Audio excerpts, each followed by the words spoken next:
Hey everybody, time for another Beatles Finds, where I have mostly records, but I'm also going to show a piece of memorabilia to start out with that I'm not really sure of its origin, okay? I got it like this. It's all kind of folded and stuff. You know, the end is a little bent here, but when you hold it out, it's a pennant, if you will, for the Cavern Club.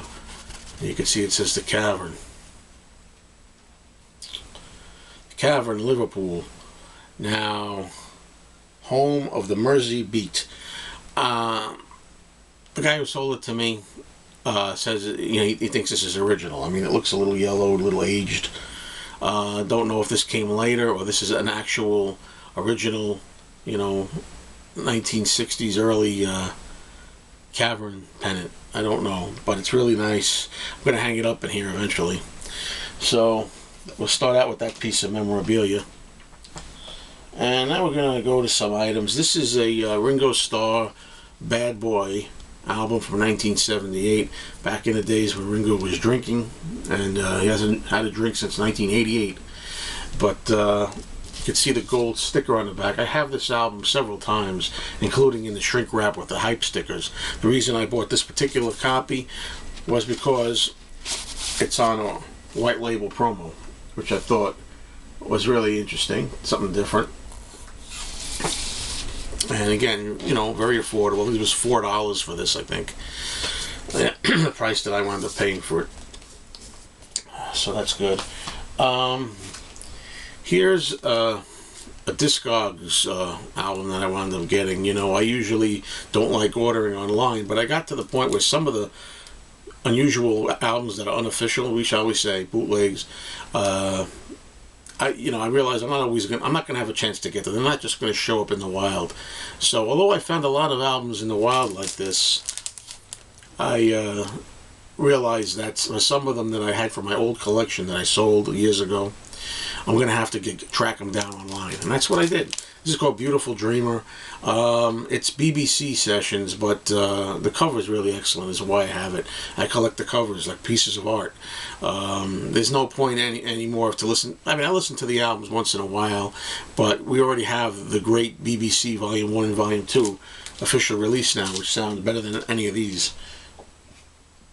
Okay, this is some familiar stuff, I think, but even though it's familiar, I think it's in,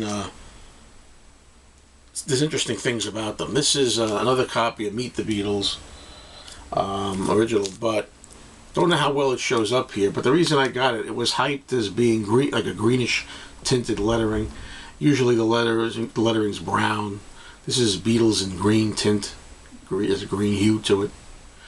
And that's the reason why I picked this one up. It's in good shape. Okay, now, this album's familiar. It's my favorite album of all time, but I don't have it in the shrink. This is an original 1964 copy of the Beatles' second album. It's in shrink. Not perfect. Somebody put scotch tape here, and I pulled the tape off, but it still left yellowish residue on the... It's on the shrink wrap. If I pulled it off, I'm not going to pull the shrink off. That's the whole reason of having this. Other than that, it really would look... It looks pretty sharp. And you got tape down there too, which kind of like was to keep the seam from splitting or something. But I mean, I'm just amazed to see a record like this, you know, in this kind of shape, that have my favorite album in shrink wrap. Pretty cool. And we'll go right along with that theme as we continue, because I have also Beatles 65 now in shrink, and it's not as perfect, but another original one. I should mention that these last two records were in mono. You know, Meet the Beatles was in stereo.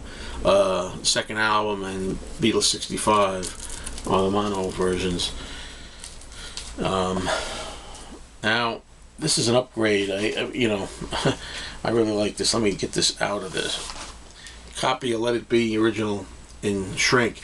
I've got this in shrink already. I'm gonna sell it actually. But this is really nice. I mean, the one I have is a little torn.